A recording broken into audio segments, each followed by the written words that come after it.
Hi అండి. ఇవాళ మరో కొత్త రెసిపీతో వచ్చానండి. అదేంటంటే రెస్టారెంట్ స్టైల్‌లో కాజు చికెన్ కర్రీ విత్ నెయ్యి పులావ్ అండి. ఇంట్లోనే ఎంత ఈజీగా తయారు చేసుకోవచ్చు. మీరు కూడా ఒకసారి ట్రై చేయండి. ఈ రెసిపీ ఎలా చేయాలనేది చూపిస్తాను చూడండి. ఫస్ట్‌గా 1 కేజీ వరకు చికెన్ తీసుకున్నానండి. నేను 1 కేజీ వరకు రైస్ తీసుకున్నాను. మామూలు రైసే తీసుకున్నానండి. నేను పలావ్ రైస్ తీసుకోలేదు. ఇవేంటంటే 92 బియ్యం అంటారు కదా! మన ఇంట్లో ఉండే వాటితోటి ఎలా తయారు చేసుకోవాలనేది చూపిస్తున్నాను. రెస్టారెంట్ స్టైల్‌లా ఉంటదండి. ఒకసారి ట్రై చేయండి.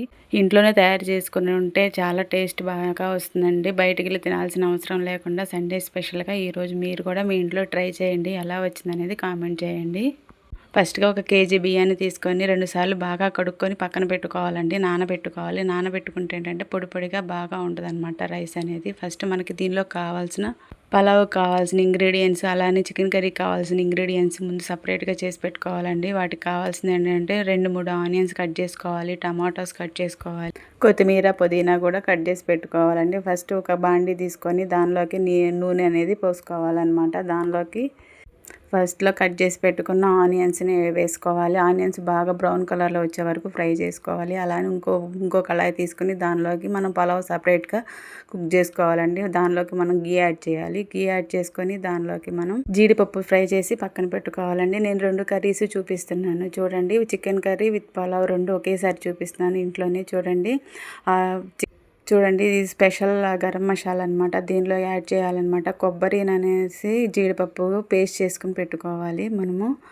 పలావ్‌కి సంబంధించి ఒక పక్క ప్రాసెస్ జరుగుతుందండి. యాజ్ యూజువల్‌గా చూడండి. దీనిలోకి రైస్‌ని యాడ్ చేస్తున్నాను.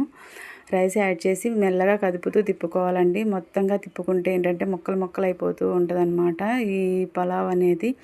దీనిలోకి మనం యాడ్ చేసినవి అనేది మీకు డిస్క్రిప్షన్‌లో ఇస్తాను. ఒకసారి చూడండి చికెన్ బాగా కుక్ అయిన తర్వాత దీనిలోకి మనం ఈ పేస్ట్‌ని యాడ్ చేసుకోవాలి. పేస్ట్ యాడ్ చేయటం వల్ల ఏంటంటే బాగా థిక్‌గా ఉంటదనమాట. బాగా రిచ్ లుక్ వస్తది. అలాగే గ్రేవీ కూడా ఎక్కువగా వస్తదనమాట. ఇంట్లో ఉన్న వాటితోనే ఎలా ప్రిపేర్ చేసుకోవాలనేది చాలా ఈజీ ప్రాసెస్ అనమాట. అందరికీ తెలుసు కాబట్టి ఇంట్లోనే చికెన్ ఎలా చేస్తారనేది ముందు ప్రాసెస్ అనేది నేను ల్యాగ్ చేయకుండా చెప్పేస్తున్నాను చూడండి. అలానే కొన్ని వాటర్ యాడ్ చేసుకుని చికెన్ని బాగా కుక్ చేసుకోవాలి. కారం కొంచెం ఎక్కువే పడుతుందండి. ఇదిగోండి బిర్యానీ అనేది పలావ్ అనేది రెడీ అయిపోయింది. దీన్ని ఏంటంటే ఒక 5 మినిట్స్ వరకు మనము చపాతీ పెనం ఉంటుంది కదండి, దాని మీద పెట్టుకుంటే అడుగు అంటకుండా ఉంటుందన్నమాట. మనం ఫుడ్ కలర్ ఇష్టమైతే యాడ్ చేసుకోవచ్చు, లేకపోతే స్కిప్ చేసేయచ్చు. జీడిపప్పు కూడా పైన వేసుకొని కొత్తిమీర, పుదీనా కూడా వేసుకోవాలి. దీనిపైన కాజు కూడా వేసుకుంటే చాలా బాగుంటుందన్నమాట. కింద నుంచి పై వరకు అనేది నెయ్యి అనేది బాగా యాడ్ అవుతూ ఉంటుందన్నమాట. చూడండి పలావ్ రెడీ అయిపోయింది. అలానే మన చికెన్ కూడా బాగా కుక్ అయిపోతుంది. చూడండి స్మూత్ టెక్స్చర్ వచ్చేసింది. సూపర్ టేస్ట్గా ఉంటుందండి. మీ ఇంట్లోనే ఒకసారి ట్రై చేసి చూడండి. ఆయిల్ లేకుండా ఓన్లీ గీతో పలావ్ చేస్తున్నాను. అలానే కాజుతో అనమాట చికెన్ కర్రీ చేస్తున్నాను. ఆల్రెడీ మనకి పలావ్ రెడీ అయిపోయింది. చూడండి మనం దమ్ పెట్టాల్సిన అవసరం లేదు. డైరెక్ట్గా పలావ్ అనేది పొడి పొడిలాడుతూ ఉండాలంటే మనం చపాతీ వేసుకునే పెనం ఉంటుంది కదండి, దాని మీద పలావ్ పెట్టేసేసుకొని ఒక 5 మినిట్స్ వరకు మరీ సిమ్లో పెట్టేసేస్తే కుక్ అయిపోతుంది అనమాట. చూడండి మనకు పలావ్ అనేది ఎంత పొడి పొడిగా వచ్చిందో. పైన గీ యాడ్ చేస్తున్నాను నేను. సూపర్ టేస్ట్గా ఉంటుందండి. కింద నుంచి పై వరకు పొడి పొడిగా ఉంటుంది. అలానే చికెన్ కర్రీ కూడా రెడీ అయింది. చూడండి దీనిలోకి మనం చికెన్ కర్రీలోకి ధనియా పౌడర్ని, అలానే మనకి గరం మసాలా ఉంటుంది కదండి, అది చికెన్ మసాలాని యాడ్ చేసుకోవాలన్నమాట. బాగా థిక్ స్ట్రక్చర్ అనేది వస్తుందన్నమాట.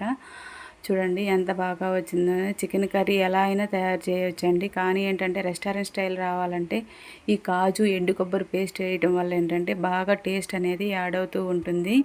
టేస్ట్ చేయండి ఒకసారి, చాలా బాగా వస్తుంది. చికెన్ లవర్స్, అలానే పలావ్, బిర్యానీ లవర్స్ చాలా బాగా ఇష్టపడుతూ ఉంటారు. ఈ టేస్ట్ అనేది వేరే లెవెల్లో ఉంటుందండి. మీ ఇంట్లో కూడా ఒకసారి ట్రై చేయండి. మీ ఇంట్లో సండే స్పెషల్ ఏం చేశారనేది కూడా ఒకసారి కామెంట్ చేయండి.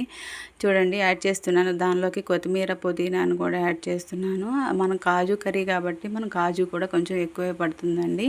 కాజును కూడా వేసుకోవాలన్నమాట.